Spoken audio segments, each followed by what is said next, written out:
Hello, everybody. We have to switch to English. We have to talk in English, because, and you will soon know why. The topic of our discussion you see on screen, and you will be seeing different things on screen while we will be talking.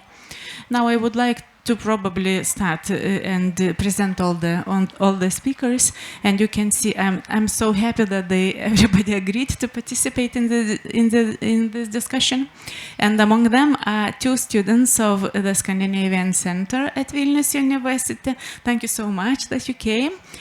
Both of them are participants of this Renkuosi Mokyti program. I want to teach program.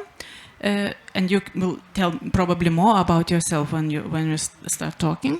Then we have Agnė, who is also have been a Renkuosi Mokyti person for a long time, and now is you can see a deputy deputy principal in a school. And also we have an expert in dyslexia, among other things. And here we have Lina Narkevičienė. She will be talking in Lithuanian, and we will manage to translate to her. And myself.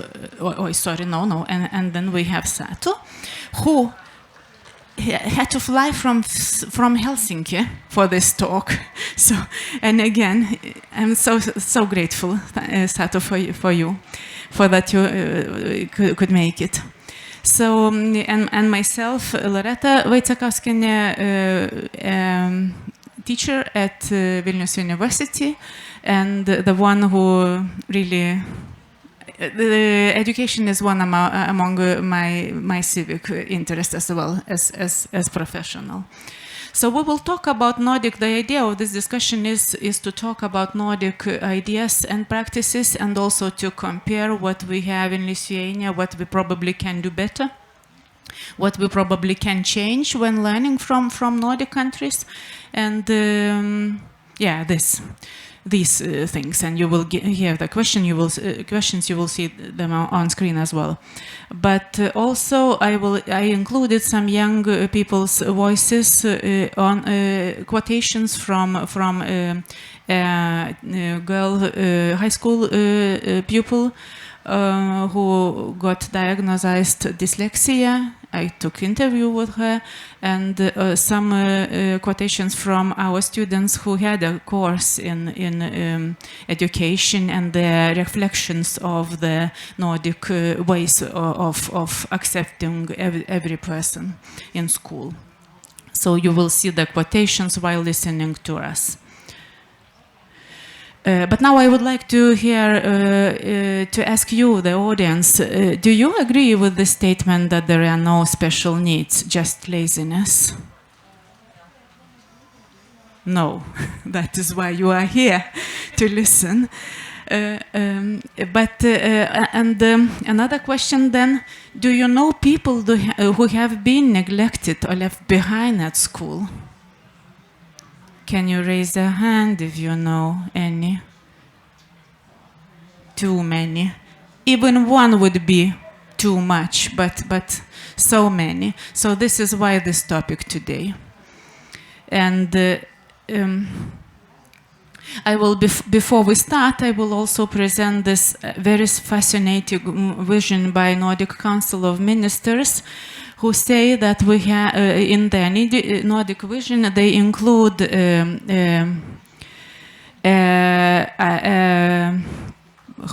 a goal to make Nordic region to be more greener, more competitive, and more sustainable, and among other things to include child's perspective, which means that you have to consider child's perspective in any decision you take. All ministries have to take into decision also to listen to young people's voices, but to include their perspective in any decision they make.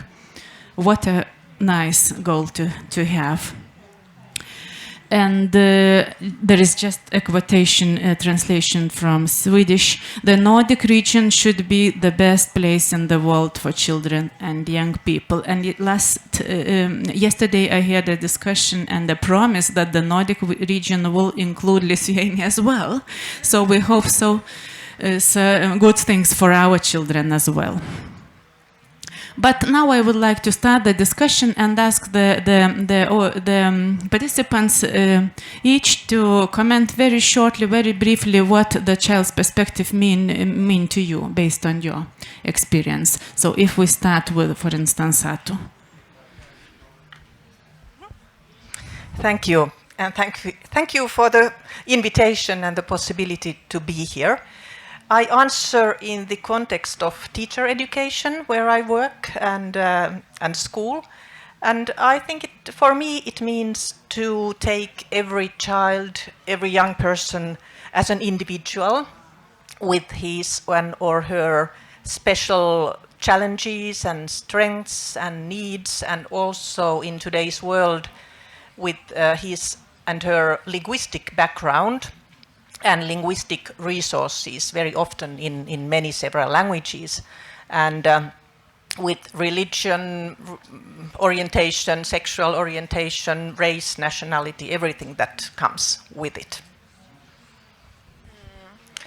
I think it's an approach where the system has to adapt to a child and not the other way around. And there's a classic example when you see monkey, fish, and lion and ask them to take the test to climb the tree. And of course, just a monkey can do that. So I think it's about, seeing that the problem is with the system, not with the fish, and asking ourselves how to see the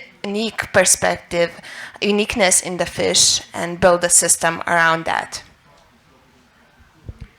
It is an approach where child's needs, interests, and interests shape the learning process. So instead of expecting that all the children will fit into one rigid system, teachers adapt methods, tasks, so that everyone can succeed who is learning in the classroom. A very important condition is also social well-being. So to me, it means seeing every child as a unique individual and making sure that he succeeds. Svarbiausia kurti vaiką palaikančią mokymosi aplinką, kurioje jis jaustųsi suprastas ir priimtas. O tokios aplinkos kūrimui, mano supratimu, didžiausia įtaka tą daro požiūris. Požiūris į vaiką ir konkrečiai apie vaiką turintį disleksiją. Okay, so short translation of Lena's thoughts.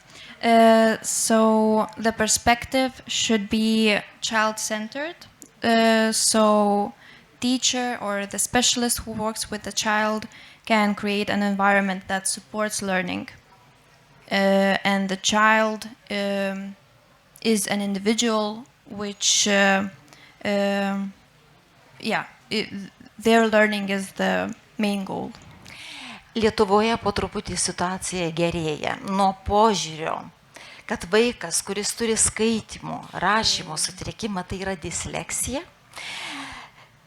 tinginys, nesistengia, nesimoko, nepakankamai dirba, einama prie šiuolaikinio požiūrio, kad disleksija tai nesutrikimas, o kitoks informacijos apdorojimo būdas.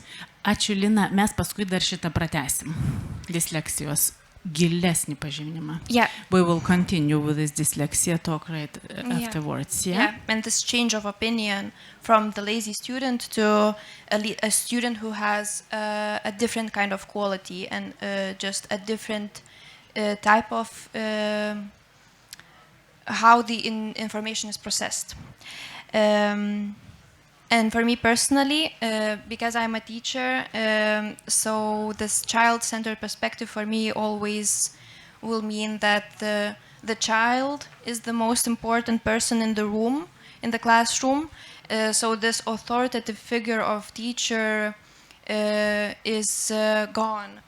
The teacher is the mentor more than the person who decides everything. Why, what, and how should we learn? The child chooses how can he learn. So nice to hear. So good things to hear. And here are the, once again, I mentioned already, I will show some quotations very slowly so that you can follow both, read and follow us. But now I would like to ask Satu to give us a short background into Nordic, some essential points in the Nordic or Finnish education. We know all Finnish education is considered among the bestest in the world. So yeah, let's listen what Satu has to tell us. Thank you. And Satu, sorry, and I did not introduce. Satu is my colleague at Vilnius University, but she teaches for future teachers at Helsinki University as well. Thank you. Yes, I've written down some focus points, and now when I was listening to you, I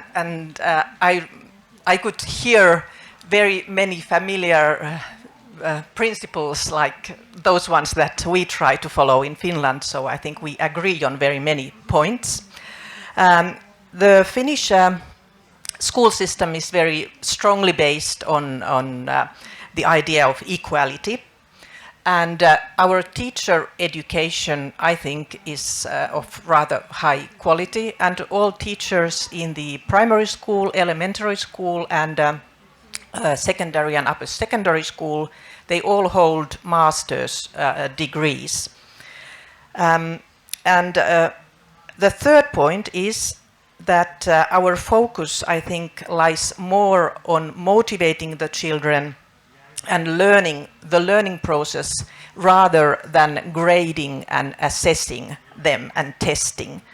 During the 3 first years of primary school, pupils do not get any marks. They get oral feedback, written feedback, so formative assessment.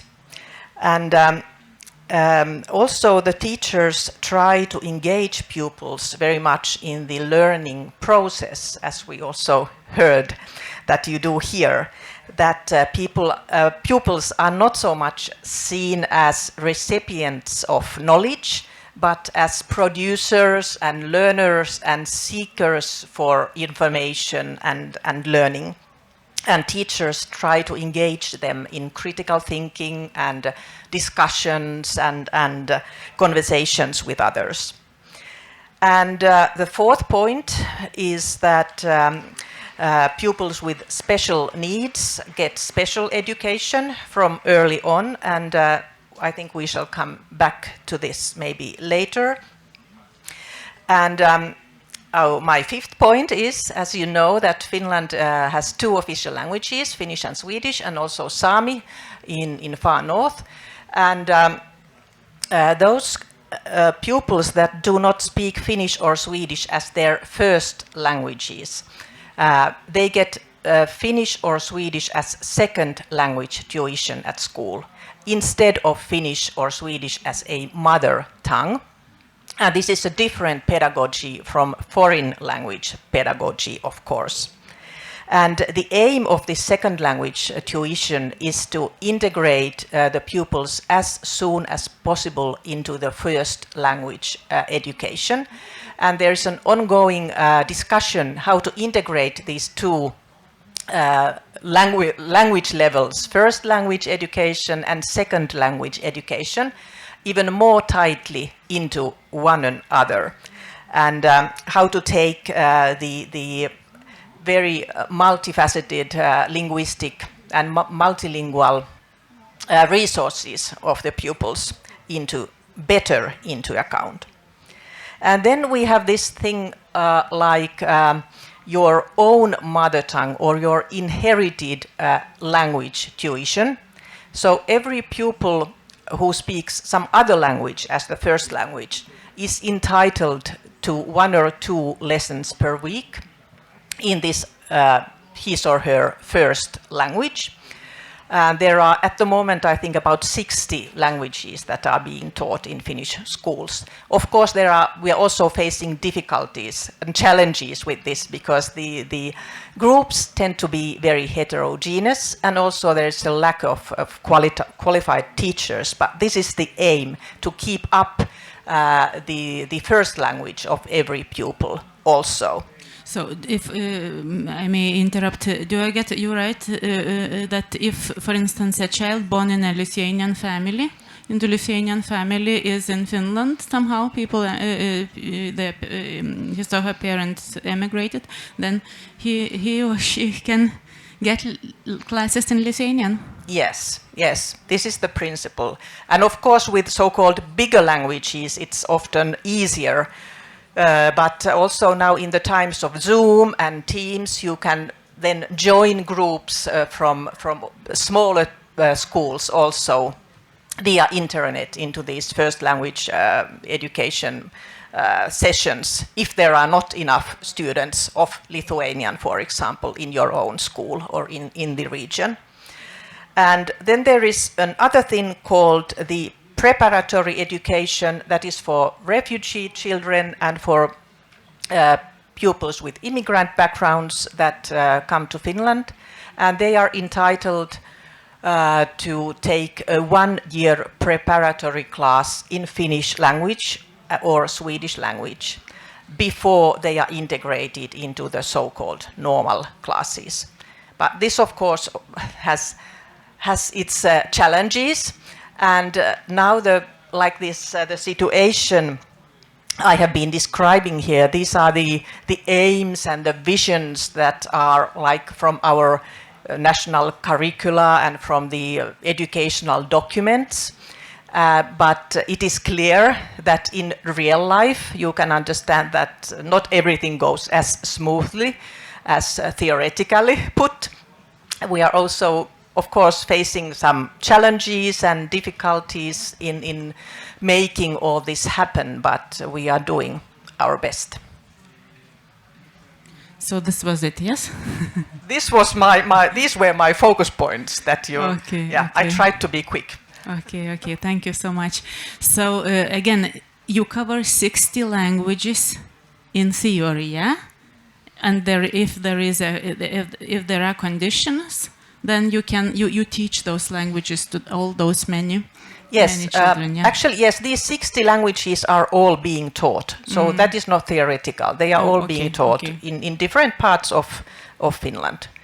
So I'm quite sure. I tried to find information about Lithuanian tuition in Finnish schools, but I'm quite sure there is such a thing. But I don't have any facts about it now for you, unfortunately. Okay, so let's continue further, and probably we can take this main question for our discussion. So what does it mean not to leave a pupil alone behind based on your experience? So probably I can start with Ivor, as you made you wrote a bachelor paper on this topic, comparing Norwegian and Lithuanian schools. So can you probably comment on your experiences? What did it mean, and what did you experience when you researched this topic? Yeah, so first of all, very briefly about my research, I analyzed teachers' attitudes towards children with special needs in Lithuania and Norway in the context of inclusive education, where children with special needs attend the same schools with other children. I focused on special needs related to diagnosis related to behavior and emotions. So all the teachers that I interviewed were elementary school teachers. So first of all, for my interviews with Norwegian teachers, I can say that they are focusing on child's social skills and emotional well-being in the first place. So first of all, not leaving a child behind means creating a safe environment where everyone feels safe and can be themselves. So teachers use a huge variety of methods to include everyone socially. They promote social contact by organizing gaming activities between students, discussions before lessons start. They also use strategies to solve situations when, for example, a child with special needs misbehaves during a lesson and needs a support. So, for example, they talk with the student, helps them to analyze his behavior and maybe gives some tips how he could in the future make the right choices instead of making maybe the wrong ones. So it seems that social skills comes in the first place, and then we can talk about academic skills, because if a child doesn't feel safe, so it is not possible to think about any academic progress. This stands in contrast with what I found out during interviews with Lithuanian teachers. For example, they all named that they use a grouping strategy where children with special needs work together in teams with other children. And I asked them what they expect of this kind of task. Everyone mentioned that they expect that children with special needs will learn something from other students, and it seems that social skills only come in the second place, and here we have a problem. When a child with special needs, he struggles with this learning material, teacher gets frustrated, and some teachers approach inclusive education as a big problem in Lithuania through what we call medical problem, when child's medical attitude, where child diagnosis is considered as a problem. And some teachers believe that the whole class can fall behind academically because of one child's difficulties.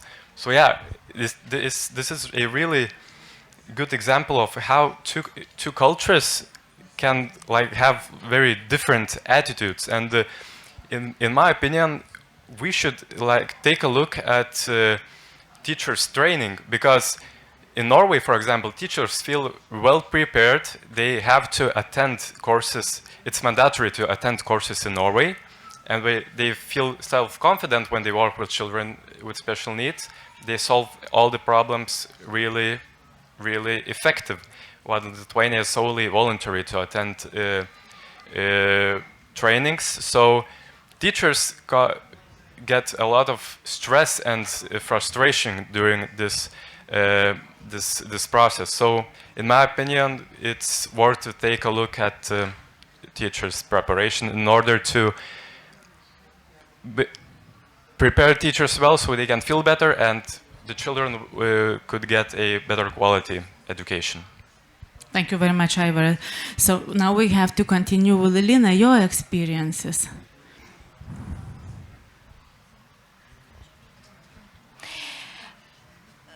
Lietuvoje vadovaujamės O aš parodysiu trumpą vertimą. Gerai. Pagrindinių įtraukties principų. Nuo mokyklos visiems prie mokyklos kiekvienam.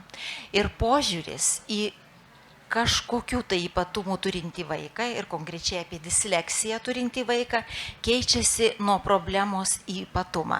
Taigi aš norėčiau gal patikslinti, kad iš tikrųjų tas požiūris į kitokį vaiką, į vaiką turintį sunkumų po trupučiuką keičiasi ir Lietuvoje. Vis daugiau kalbama, kad disleksija gali būti ne tik sunkumas, bet ir stiprybė. Šie vaikai, kaip ir visi žinom, gali būti labai kūrybiški, gali mąstyti nestandartiškai, gali turėti gerą vaizduotę. Lietuvoje šiems vaikams padeda ir pakankamai gera jau sukurta teisinė bazė. Tokie vaikai gauna specialistų, logopedų, specialių pedagogų, psichologų, socialinių pedagogų, specialiųjų pedagogų, mokinio padėjėjų pagalba. Jiems pritaikomos programos atsižvelgiant į šių vaikų ypatumus ir jų gebėjimus. Vis daugiau suteikiama galimybės pasinaudoti įvairiomis priemonėmis, tai audio knygomis, skaitimo programėlėmis, IT įrankiais. Mokytojai turi galimybių, bet ar visada nori? Irgi klausimas. Gauti žinių reikalingų mokant ypatumų turinčius vaikus, bet dėja, iš tikrųjų reikia pripažinti, kad mokytojams vis dar sunku atpažinti, konkrečiai jeigu kalbam apie skaitimo sutrikimus, tai disleksijos požymius, jie vis dar bando ištaisyti tokius vaikus, kaip jau čia žiūrėjot ir matėt skaidriai interviu vienos merginos, su ironija, vis dar dažnai su ironija komentuoja šių vaikų daromas klaidas, nemokėjimą tinkamai skaityti ir panašiai. Norėtųsi, žinoma, kad mokytojai kuo anksčiau gebėtų atpažinti ir norėtų padėti vaikui mokytis kitų būdų, mokyti vaiką mokytis. Norėčiau pabrėžti, kad labai svarbus ir šių vaikų tėvų požiūris. Tėvų požiūris į vaiko patiriamus sunkumus, pagalba namuose. Tėvai privalo bendradarbiauti su mokykla, su mokytojais, dalinti savo pastebėjimais, kas vaikui geriausiai padeda namuose. Tėvai privalo, pasitarę su specialistais, dirbti su vaiku ir namuose. Labai svarbus, žinoma, ir tėvų emocinis palaikymas. Girti ir už pastangas, o ne tik už rezultatą. Vaikas neliks nuošalyje, jeigu mes visi, kurie prisiliečiame prie vaiko, dalinsimės patirtimi, kalbėsim, nebijosim žodžio disleksija ar kitų žodžių, kuriais vadinami vaikai turintys vienokių ar kitokių ypatumų, tai kažkokių tai sutrikimų.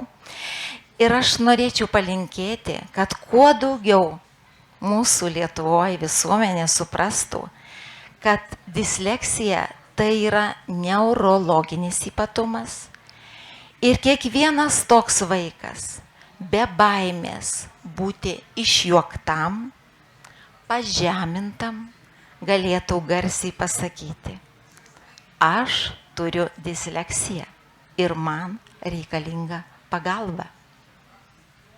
Labai ačiū, Lina. Man atrodo, aš jau ir išverčiau Barborą, tai nebereikia. Sorry for this shift.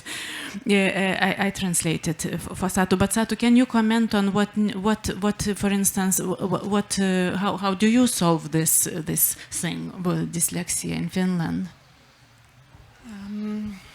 Well, I very much agree with Lina's starting point, seeing dyslexia not as a problem, but as a quality of a child. And I think also regarding the severeness of dyslexia, you can either have very slight, a slight problem or a very severe problem with dyslexia.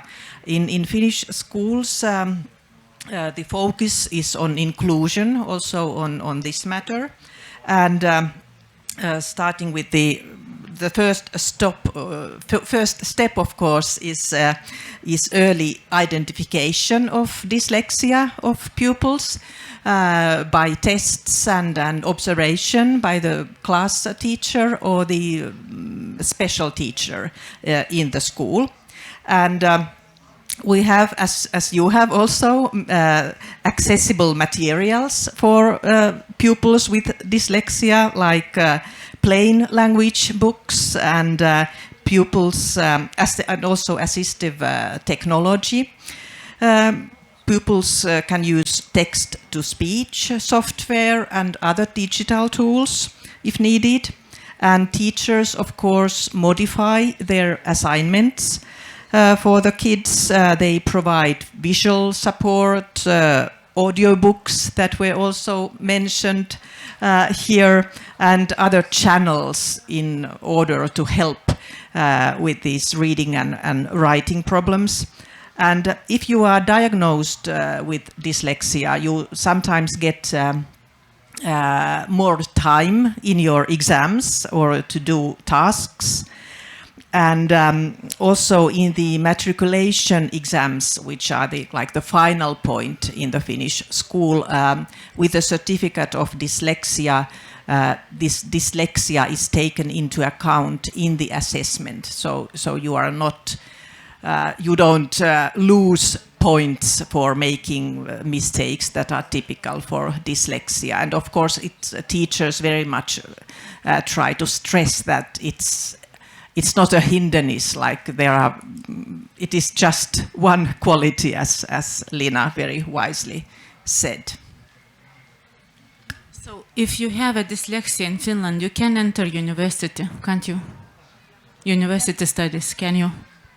Yes, of course. Yes. And myself, for example, we all have had students with dyslexia, and they very many of those speak openly about it, and about the different types of well, like what I mentioned, that help them to study the methods and methodologies, digital tools. And we try to take that in account, of course. Thank you so much. Now, whom can we ask? Now, Agnė, maybe you can comment your perspective. Yeah, there are a lot of Being thoughts. a teacher as well, yeah, you are a teacher, not just the vice deputy, vice principal. Yes. So, I think the most important thing that we are talking about the shift in mindsets, and this is like the base of everything, because like we can have technologies, and for example we have technologies like we always say for teachers, use computers, use text to speech, use anything, we can buy anything. It's not about the money, it's not about resources we lack of, but and I see that teachers are afraid to see differently, to see it not as disability, not as something that they are doing wrong with a child, because they still believe because of very good reasons that I have to teach this child to write or read in the way that every standardized student do it. So it's about moving from the perspective that they are all standardized to more individual curriculum. And I think one of the key words is assessment, because when we talk, and what I was talking about, like making more time for social skills, for well-being of child, for anything that are about pupils being valued, teachers usually say, oh, but we have exam. We have to prepare for exam. So this is something like, they were saying that tail wags the dog. So I think this is one of the things in Lithuania that we are all afraid of. And it's not about teachers. Teachers, we have great teachers, but they are in like very hard conditions nowadays, because we have those boxes we have to be in. So yeah, for now. Okay, good. Barbara, can you say a little?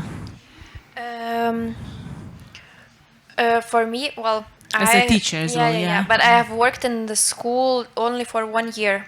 So, and I'm working with younger students, with 5th and 6th graders. So I don't have to have this fear of assessment, which Agnė talks about. For me, this inclusion was more practical. So always trying to come up with different types of offer choices of how information can be thought and learned. For example, when I have slides, I also have printed text, printed slides. I a text with visual aid, and just students can choose what is right for them, how they can reach the information that they need to have.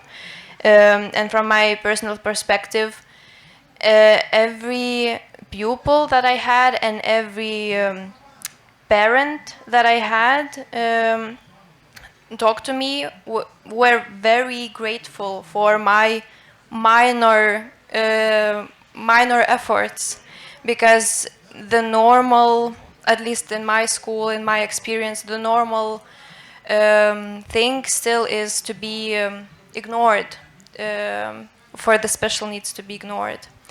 Yeah. But then Lina had a question for Satu, right? Yeah, yeah, sure. Give. Aš norėčiau paklausti, kaip jaučiasi vaikai, jūsų šaly vaikai turintys disleksiją. Ar labai daug tokių, kaip čia matėm, tam pasisakymė merginos, kaip jie jaučiasi? I mean, do you have any of that type that they were, now I already spoke from, but that they were, for instance, did not receive any help, as in this particular pupil did not receive help before she was in 10th grade, and she was mocked by teachers. Is there some cases in Finland of this? I sincerely hope no teacher, that teachers never mock their children, their pupils, and I haven't heard of such an occasion. There are certainly very many stories, so there is not one and only answer to how do the kids feel about dyslexia. How could I? We try to give them support and aid from the very early on, but of course it very much depends on the child himself or herself. I am quite sure that unfortunately there are also feelings of shame or not being able to do the same thing as the peers in the class, and then with a good teacher, this teacher realizes the situation in the class and can tackle it. And if there is some bullying, then the teacher can take it up and solve the problem.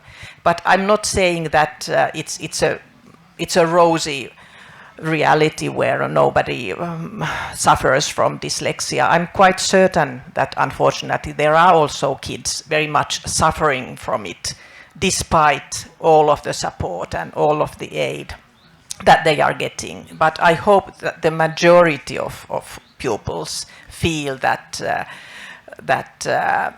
they are getting support and they can manage and they have good models. They know people who also have dyslexia. Maybe the teacher himself or herself has one and can talk about it openly.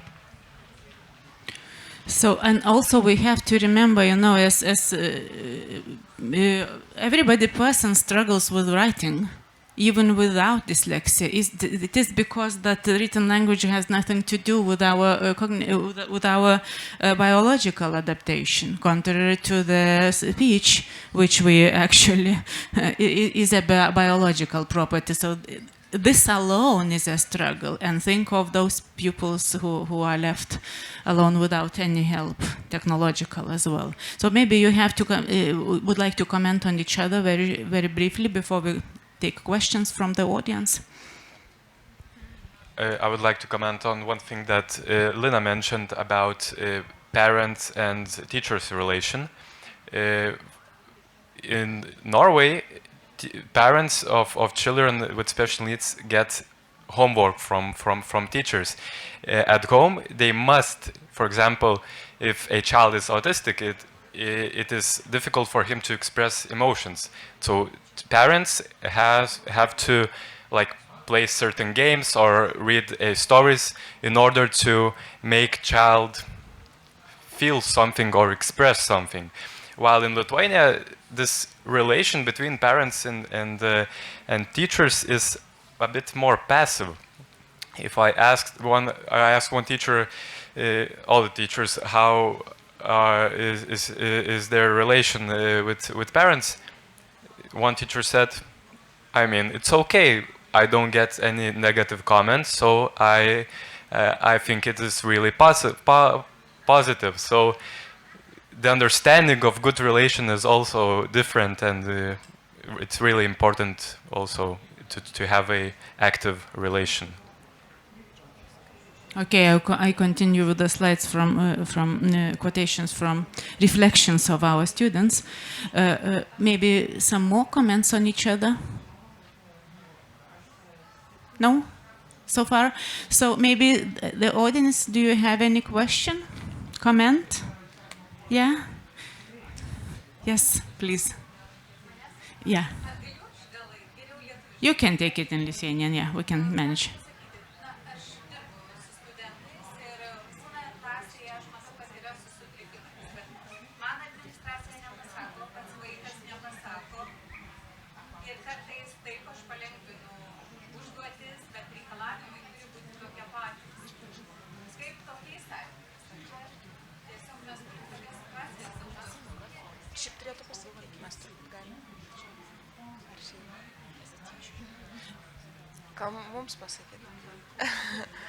We are looking to each other with Edita because it shouldn't be this way, actually. In Lithuania, it shouldn't be. And you should contact someone who is, there must be someone in your administration who is responsible for every child's well-being, or Vaiko gerovės komisija in Lithuanian. So they have to do something. Actually, what we do in school, and I think that should be a practice, if you see that child needs some adjustments, some different things, and parents, for example, we are blocking this, we are saying, no, our child is in all the standards as way, and we won't do anything, we won't go to institutions that confirms that it needs some help. So we go to child services. I don't know if Vaiko teisės is the same word, but like we say that this is the child's right to have adjusted agenda for him. So maybe you want, I see that you want to add up something. The question is, who should tell us as teachers that we have a child with special needs? Administration. Who have to inform you, yeah? It is. The child didn't tell him, and administration. Your school leaders. For the student. No, it's your school leaders. School leaders. Bet aš lietuviškai, aišku. Aha, supratau. Tai iš tikrųjų jūs, jeigu pastebėt, matot, kad tikrai yra problemų, tai tikrai pirmiausia turit kalbėti. Kalbėti su tėvais. Pirmas žingsnis. Ir daug. Aukštosios. Tai su aukštosios, su studentais, ar ne? Aha, tai aišku, su pačiu žmogum, su pačiu studentu kalbėti. Taip. Tai jeigu jūs matot, kad turi problemų, bet jis jų nepripažįsta, tai vienareikšmiškai vertinti, duoti užduotis, mokyti taip, kaip ir visus studentus, kaip ir visus. Bet tai tada jau lieka jų problema, suaugę žmonės turi galvoti. Nėra kitaip, o kaip kitaip. Jeigu viskas man gerai, aš galiu, moku. Ir tada vertina taip, kiek jis padaro, kiek jis gali. And this is a problem of our society in general. We have heard it repeatedly that you have to recognize the thing, you have to be open about it. It is not your problem, it is society's problem, yeah? And I remember a quote from your bachelor's, what the Norwegian teachers, they said this: people with special needs, different people, they are a value for society. Yeah, like a gift to society. Because many society, people can learn so many good things from them, tolerance, empathy, which is really important. And in also humans. differences, because it's normal to be cognitively different. And here is a shame of to talk. Families are ashamed of talking about those things, and of course the students then afterwards. So what we can do, we can really speak to those persons and change. Otherwise, how do we change the society if not talking and overtly about this? Yeah, we had one more question. Yeah. Yeah, I wanted to ask. In your bachelor study, A little bit louder. Yeah. Sorry, yeah. In your bachelor study, you just mentioned how Norwegian parents get homework for their kids' development, and I wanted to ask if you could maybe, if you did any research on that, could you expand on it? Because you mentioned games and stories, and you studied a point in your study where children with behavioral special needs, right? So essentially what was the purpose of that homework for the parents? Was it for the parents to understand their children better, or was it for the children to understand themselves, essentially? I think it was for the children benefit, because, as I mentioned before, if autistic child has problems with expressing his emotions, so he has to work on this at home, and parents should be responsible at home for his child. So I think everything is being done on child's benefit in according to my research. More questions? Yes, please. Gal aš galėčiau biškai plačiau apie tą praeitą temą, nes aš pati esu žmogų, kur tipo reikėjo daugiau pagalbos ir mokykloje, ir universitete. O ką jums galvojate, kad galėtumėt daryti, nes pačiam man problema buvo su administracija. Nes administracija, nevent aš jau ten ir diagnozę turiu, bla bla bla, viso to, administracija pati nenorėjo man duoti pagalbos. Ką čia galėtumėm daryti, kaip galėtumėm pakeisti sistemą, kad nebūtų dar kartą ta situacija kitiems žmonėm. Aišku, sisteminė problema, bet gal kažkokia mokymasi, nežinau, iš tikrųjų, nes aš nesu dėstytoja, nei mokytoja, tai ir...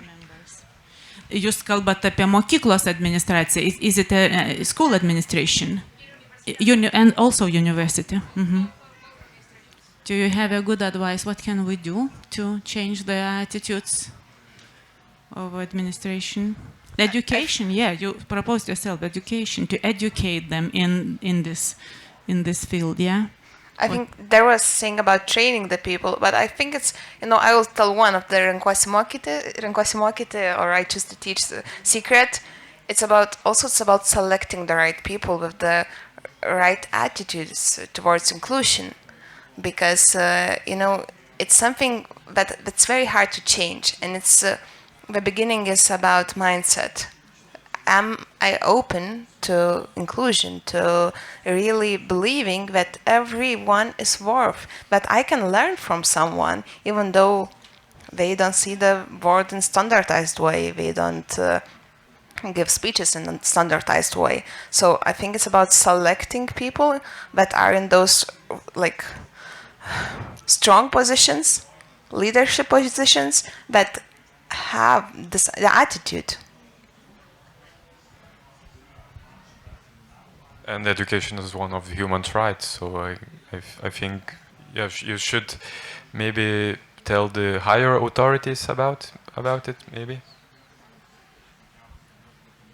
But yeah, probably. But we have this first. We have to change this attitude to diversity and to learn that, we can only guess that it probably comes from the Soviet education system, when everybody had to be uniform in all respects. And here there is a diversity, which is a challenge. But now we have been here in every country for 30 years, so it's almost a time to change the attitude.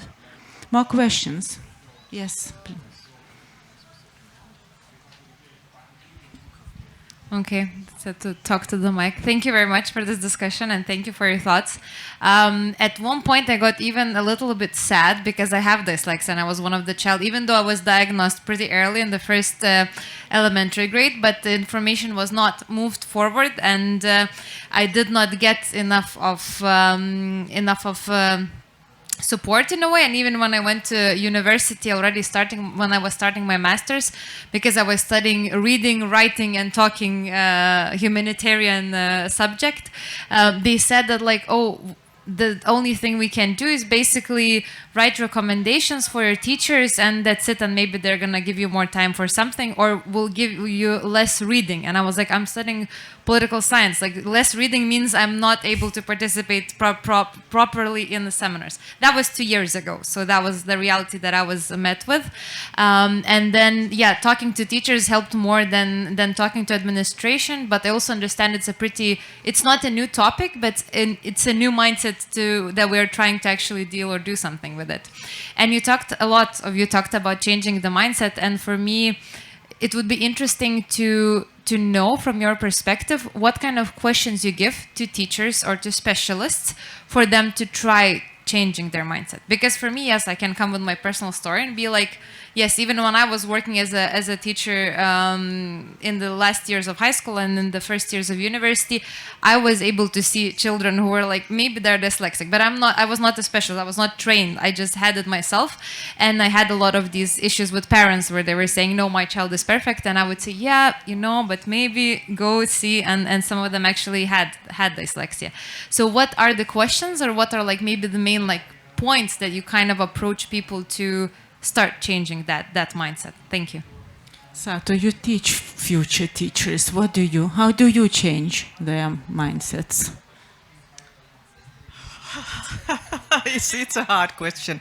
You have to do it in the system. You have to have processes, and you have to have a clear vision how the whole structure, how the whole university works. You have to have procedures, and you have to think about it together, and you have to have written down documents and like what are they called?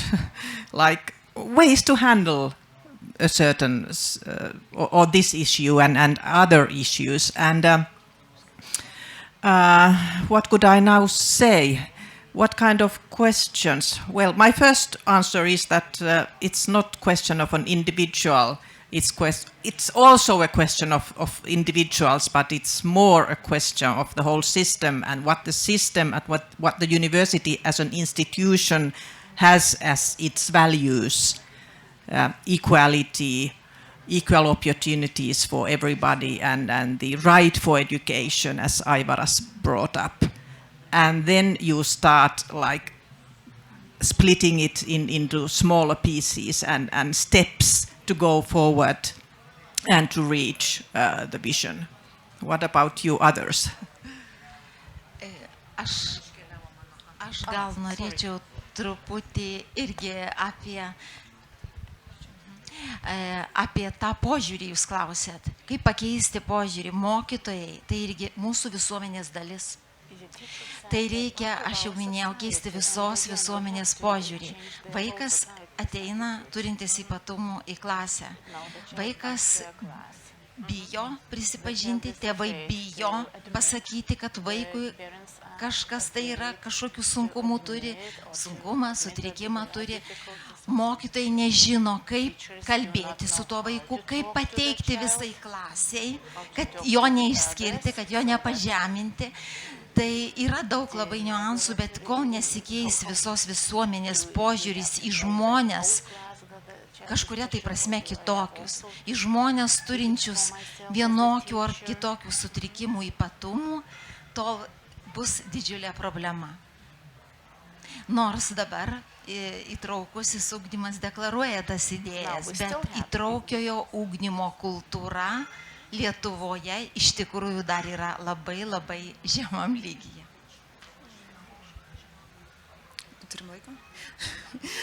I was doing my own research, like a simple one, just talking with people and trying to find out how we shifted their mindsets in some ways. So it's usually Main thing is that they had a friend who had this experience, or you by yourself, you had this experience, or something between that. So I think like the most powerful way is through your own reflection. Maybe I had something, maybe in different field, maybe it's not dyslexia, maybe it's not autism, maybe it's something different, but I can relate through my own experience. I think this is like the fastest pathway to shift. Yeah, so for instance, this example, have you read of it? There was a huge protest in one smaller town. They were protesting against those people with disabilities to be the school to be, or the community of them to be placed in their town. But afterwards, when they measured opinions, it was like, it's okay. They are also people. We can live with them. They are nice. So this is about having a contact and talking about it. Yeah, Aivar. And really important to mention that we shouldn't leave teachers alone, because in Lithuania they're facing many challenges alone. They just get some directions from administration about how they should do something, but for example, in Norway, everyone is at the same level. Special needs child could get support from even school's principal if he wants. He could go to school's principal room and talk with him, and he will get support. So it's really important to actively cooperate for whole school's community. Across hierarchies, which are not there in Nordic countries, there are almost no hierarchies, isn't it? Right? Yeah. There was one more question. Yes. Hello. I have the experience that I have ADHD, and the situation in Lithuania, what she was talking about, was only for people who are diagnosed before they are 25 years old. If you are diagnosed after 25 years old, the PPT does not have the ability now to make recommendations for you. And there is absolutely nothing you can do but talk to your teachers on an individual level.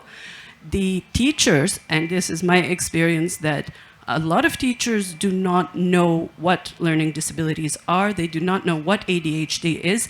And the whole society generally thinks that people with autism, ADHD, dyslexia are less intelligent than other people. I've even had somebody ask me, like, well, wait, if you have ADHD, how is it that you're studying at university? Like, this is so far from, I mean, what you're talking about, where you're already at the level of people mostly understanding what it is, and you just need to change some things in the institution. We are so far from that. I don't think, I mean, most of the teachers I talked to, and I went and said, like, okay, well, I have ADHD, so I'm going to, and because I grew up in Canada, and I studied university in Canada, so I have a very good idea of what kind of accommodations can be made for someone with ADHD at the university level. That is not making anything easier for me, that is not making it, and it's just accommodating so that I will be able to participate like everyone else.